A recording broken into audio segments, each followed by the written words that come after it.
Hello students, आज की इस वीडियो में क्लास 12 मैथ्स चैप्टर नंबर 5 सातत्य तथा अवकलनीयता यानी कि कंटिन्यूटी एंड डिफरेंशियबिलिटी का एक्सरसाइज नंबर 5.2 का इंट्रोडक्शन देखेंगे। इसके बाद में इसके क्वेश्चन से स्टार्ट कर देंगे।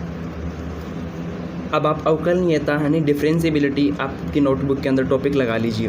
क्या अवकलनीयता भी समझते हैं। यदि मान लीजिए आपको y बराबर एक्स स्क्वायर कोई फंक्शन दे रखा है तो इसको हम लोग y बराबर एफ एक्स या मतलब y बराबर एफ एक्स बराबर एक्स स्क्वायर मान सकते हैं, यानी कि इस एक्स स्क्वायर को एफ एक्स के इक्वल भी मान सकते हैं या हम एफ के वाई के इक्वल भी मान सकते हैं। अर्थात समझाने के लिए आपको मैं बताऊँ, जो आपका एक्स स्क्वायर आपको फंक्शन गिवन था इसको मैं वाई के इक्वल मान सकता हूँ या इस एक्स स्क्वायर को मैं एफ एक्स के बराबर भी मान सकता हूँ। ठीक है, आपको दिख नहीं रहा इसलिए मैं नीचे बता देता हूँ फिर से। जो एक्स स्क्वायर आपका फंक्शन है, इस एक्स स्क्वायर फंक्शन को मैं एफ एक्स के इक्वल भी लिख सकता हूँ। ठीक है, ऐसे। ठीक है, नोट देखो कि डी वाई बटा डी एक्स का मतलब क्या होता है। इसका मतलब होता है जो नीचे है इसका मतलब उसके सापेक्ष और जो ऊपर है उसका अवकलन कर रहे हैं। सिंपल है, एक्स के सापेक्ष वाई का अवकलन बोलते हैं इसे। ठीक है, इसी प्रकार यदि आपको ऐसे मिल जाए कि डी एक्स बटा डी वाई है, इसका मतलब हो गया वाई के सापेक्ष एक्स का अवकलन। ठीक है, वाई के सापेक्ष एक्स का अवकलन। चलो, ये छोटी सी बेसिक सी चीज़ है, आपको समझ में आ चुकी है। अब वैसे भी आप 12th क्लास में 11th क्लास में आपने सब कुछ सीख लिया होगा। अब देखते हैं कुछ इंपॉर्टेंट फॉर्मूलेज। तो सब इंपॉर्टेंट फॉर्मूलेज। फर्स्ट है आपका डी बटे डी एक्स एक्स की पावर एन हो। एक्स की पावर एन आपको मिल सकता है जिसका एक्स के सापेक्ष अवकलन निकालना होता है, क्या हो जाएगा एन इंटू एक्स की पावर एन माइनस का 1। ठीक है, जिससे संबंधित एक क्वेश्चन करके देखते हैं, आपको समझ में आ जाएगा। ठीक है, जैसे कि मान लीजिए एक्स की पावर 5 है, एक्स की पावर 5 है तो इसका आप अवकलन करके दिखाओ एक्स के सापेक्ष। मान लेते हैं इसको हम वाई के इक्वल मान लेते हैं। ठीक है, माना कि वाई बराबर एक्स स्क्वायर या एफ एक्स बराबर एक्स स्क्वायर मान सकते हैं। तो हमने मान लिया वाई बराबर एक्स स्क्वायर, y बराबर एक्स की पावर 5, सॉरी यहाँ पर x की पावर 5 है इसलिए मान लेते हैं y बराबर एक्स की पावर 5। अब आपको निकालना है x के सापेक्ष इसका अवकलन करना है, तो इसका x के सापेक्ष अवकलन करेंगे तो dy बटे dx हो जाएगा बराबर में। अब देखो x की पावर 5 है, ये x की पावर n का जैसा है, x की पावर n का जैसा है ना, तो n को आगे लिखेंगे, यानी कि 5 को आगे लिखेंगे और गुणा x की पावर 5 माइनस का 1, n माइनस का 1 यानी 5 माइनस का 1 कितना हो जाएगा, x की पावर 5 माइनस 1 4, एक्स की पावर 5 माइनस 1 4, यानी कि ये हो जाएगा आपका 5x स्क्वायर। आपका आंसर आ चुका है। कितना सिंपल है ना। चलो, नेक्स्ट इंपॉर्टेंट फॉर्मूला आपका डी बाई डी एक्स और रूट एक्स। ठीक है, ये भी आपका इसी के बेस पर हो जाएगा।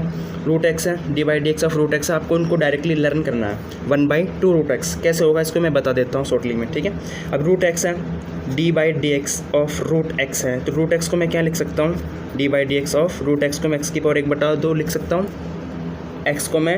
रूट एक्स को मैं एक्स की पावर 1/2 लिख सकता हूँ। सिंपल है। अब देखो ये एक्स की पावर एन का जैसा बन चुका है।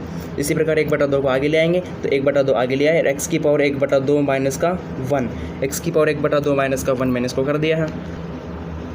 अब एक्स की पावर 1/2 माइनस का 1 मैंने कर दिया और 1/2 एज इट इज़ यहाँ पर ये। ठीक है, इसको यहाँ पर देखिएगा, एक्स की पावर पहले 1/2 इंटू एक्स की पावर 1/2 माइनस का 1 कितना हो जाता है, एक्स की पावर माइनस का 1/2। अब x की पावर 1/2 माइनस का है, इसको नीचे ले आएंगे तो प्लस का 1/2 हो जाएगा। ठीक है, इसको यहाँ पर देखना, मैंने पैसे स्पीड थोड़ा कम है तो 1/2 एज इट इज़ ये वाला। ठीक है, और x की पावर माइनस का 1/2 तो नीचे लाएंगे तो कितना हो जाएगा, प्लस का हो जाएगा। x की पावर 1/2 और 1/2 इंटू इसको हम ऐसे लिख सकते हैं 1/x की पावर 1/2 तो रूट लिख सकते हैं। सिंपल है, इसका मतलब 1/2 into root X. Simple, 1/2 into root X हो चुका। तो यही आ चुका आपका फॉर्मूला। सिंपल है ना इसका प्रूफ।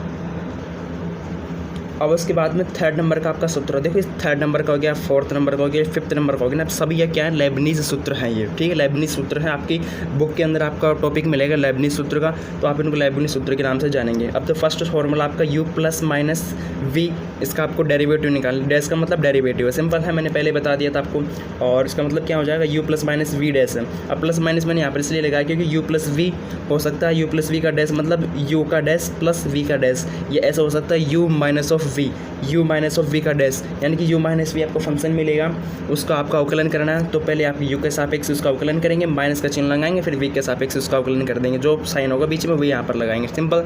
अब देखो आपको ये इंपॉर्टेंट फॉर्मूला, एक तो ये आपके मौस लगा लीजिए कि एक तो ये आपका इंपॉर्टेंट फॉर्मूला हो चुका है 4th नंबर का और ये 5th नंबर का। ठीक है, ये सबसे ज़्यादा काम आएंगे। यदि मान लीजिए कोई भी दो फंक्शन है आपको मल्टीप्लाई है, आप इसमें 2 चर मल्टीप्लाई में है, u इंटू वी है, उसका आपको डेरिवेटिव करना है, उसका आपका अवकलन निकालना है। तो कैसे निकालेंगे, फर्स्ट का अवकलन करेंगे, सेकंड का एज इट इज़। मतलब यू फर्स्ट मान लीजिए, इसको सेकंड मान लीजिए, ठीक है। तो फर्स्ट का अवकलन कर दिया हमने और सेकंड को एज इट इज़ रख दिया, प्लस का चिन्ह लगाएंगे, याद रखना। अब first as it is second का अवकलन कर दिया। कितना सिंपल है, कितना ईजी है। आप इसको ऐसे बोल सकते हो कि यू डॉट वी, इसका आपको डेरिवेटिव करना है तो यू का derivative into V plus U as it is V का डेरिवेटिव, सिंपल है। अब यू बटा वी हो, यू बटा वी का आपको अवकलन निकालना तो सबसे पहले बट्टा का चिन्ह लिखेंगे। बट्टा में आपको हर में क्या लिखना, हर का स्क्वायर कर देना, वी स्क्वायर कर देंगे, सिंपल। अब उसके बाद में जो हर का स्क्वायर किया ना उसी को आप एज इट इज़ छोड़ देंगे, उसको छोड़ देंगे और जो हंस बचेगा उसका हम एक बार अवकलन कर देंगे, माइनस का चिन्ह लगाएंगे, ठीक है। इंपॉर्टेंट चीज़ होती है, इसको आप इधर उधर नहीं कर सकते। अब आपने हर का तो कर दिया, हर का तो एज इट इज़ रोका, हर अंश का आपने अवकलन किया। अब अंश को छोड़ दिया, हर का अवकलन कर दिया, कितना सिंपल है। अब देखो छोटा सा टॉपिक है, यदि कोई भी फंक्शन है, यदि कोई फंक्शन f है और x बराबर c पर अवकलनीय है, यदि x बराबर c पर वह फलन संतत है तो वह अवकलनीय होगा। इसका मतलब LHD निकालना, यानी कि left hand differentiation. Left hand differentiation क्या होगा, limit h tending to 0 f of c minus of h minus का एफ सी बटे माइनस का h। इंपॉर्टेंट फॉर्मूला याद कर लीजिए। इसी प्रकार आपको RHD निकालना है। RHD का मतलब हो जाएगा राइट हैंड डिफरेंशिएशन। इसका मतलब limit h tending to 0 F of C plus of H minus का एफ सी बटे प्लस का एच। ये दो फॉर्मूलेज हैं, इनको लर्न कर लेना। LHD यदि आप LHD बराबर RHD कर देते हैं तो इसका मतलब जो क्वेश्चन में दिया गया फंक्शन है वो आपका अवकलनीय हो जाएगा और क्वेश्चन आपका प्रूफ हो जाएगा, ठीक है। शायद इस टॉपिक के बेस पर आपके क्वेश्चन नंबर 9 और 10 हो सकते हैं, ठीक है। अब एक छोटा सा टॉपिक और है, श्रृंखला नियम, उसको देख लेते हैं, ठीक है। हाँ, तो नेक्स्ट टॉपिक का नाम है आपका श्रृंखला नियम। श्रृंखला नियम मतलब चैन रूल।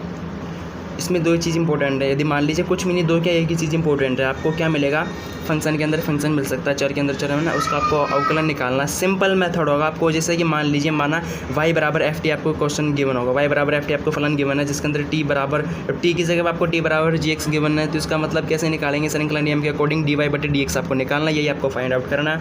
तो dy बटे dx निकालना, सबसे पहले आपको इसका t के सापेक्ष अवकलन करना है। तो t के सापेक्ष क्या हो जाएगा, dy बटे dt, ठीक है।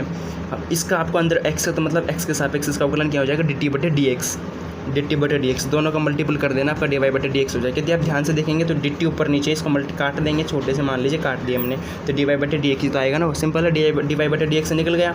इसी प्रकार मान लीजिए आपको समझने के लिए मैंने सेकंड एग्जांपल की तरह मान लीजिए आपका ये y बराबर ft है, ठीक है। y बराबर ft है तो t के अंदर आपको एक और फंक्शन गिवन मिल सकता है, ये t बराबर gu और u बराबर आपको हो सकता है hx मिल जाए। तो आपको निकालना हो तो dy बटे dx ही है, dy बटे dx आपको निकालना है। तो आपको यहाँ पर अंदर t है तो मतलब आपको dy बटे dt निकालना है, और अंदर u है तो मतलब आपको dt बटे du निकालना है, और अंदर x है तो मतलब du बटे dx निकालना है। तीनों को आपस में मल्टीप्लाई कर देना ऐसे। यदि आप ध्यान से देखेंगे तो dt से dt गया कैंसिल हो गया, और आपका ये du से du कैंसिल हो चुका, और आपका ये dy बटे dx ही निकल जाएगा, ठीक है। तो इसी प्रकार आपकी जो क्लास 12 है उसमें मैथ्स की जो एक्सरसाइज नंबर 5.2 इसका इंट्रोडक्शन पार्ट खत्म होता है। अब इसका next question number 1 next video में देखते हैं।